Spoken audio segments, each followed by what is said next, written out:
Refugees desperately fleeing to safety are still stuck in Hungary. Some have been sitting in a stifling hot train outside Budapest for most of the day. Others continue to languish in the capital's train station. As the suffering continues in broad view, Hungary's Prime Minister has a message to migrants: just don't come. So the moral human thing is to make clear, please don't come. Why you have to go from Turkey to Europe? Turkey is a safe country. Stay there. It's risky to come.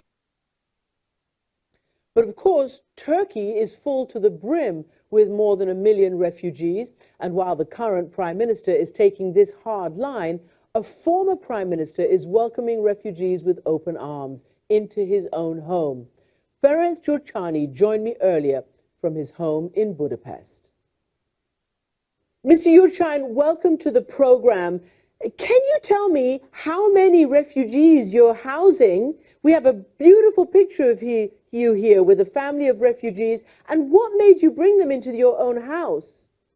It depends on the days. There are some nights when we hosted 12 people.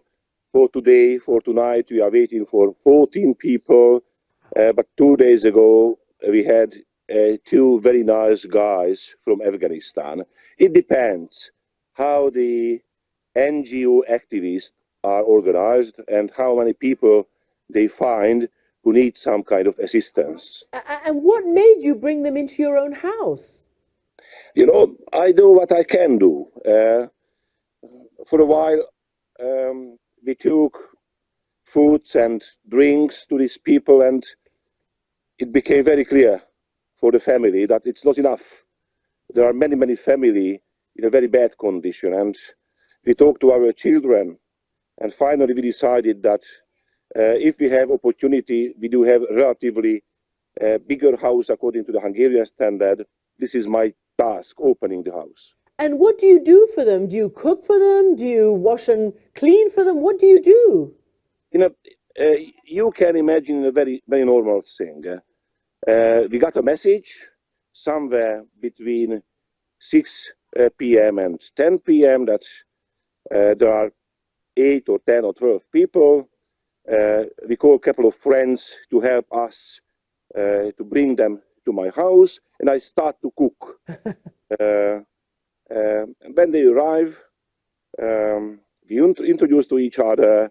We give them some warm food, some drink, vegetables, fruits. I learned that chicken is the most favorite food for this kind of people. We can give them a bathroom, and if they need, we offer washing and drying their clothes by the another morning. It depends what they need. Sometimes we have to take them to doctors.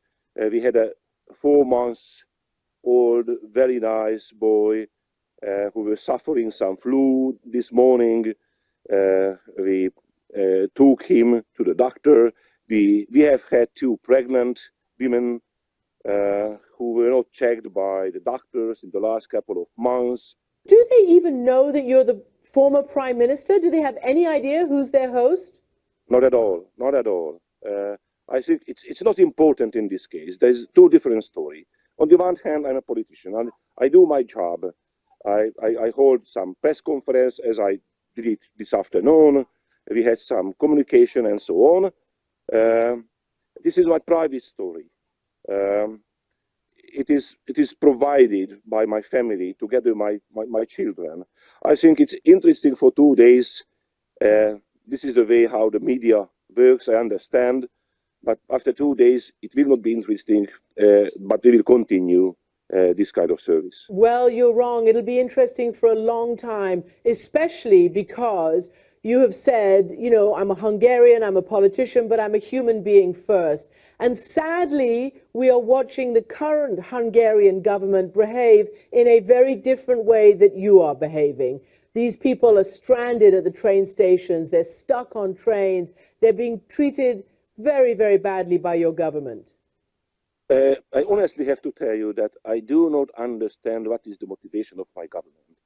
Because these people do not need a lot of things. They just would like to have a very normal life when they are waiting for the opportunity to leave the country, basically to work to Germany or Denmark. They need some basic things like water, like some food, having some shadow, not standing for a day under the sun, and something like this. And I do not understand, because it's not a question of money. It's a question of some kind of humanity. And I think that this is some kind of rivalry between the Hungarian governing party, which considers itself as a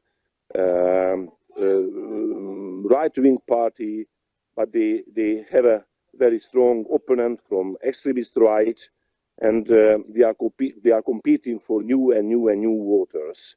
Sir, thank you very much indeed for joining us today. Your own personal humanitarian gesture really makes people realize that at least some Hungarian people are doing their bit. You can be sure that hundreds and hundreds of Hungarian people would like to have these people, by full heart, and very normal people here in Hungary around us. Fantastic. Thanks for joining.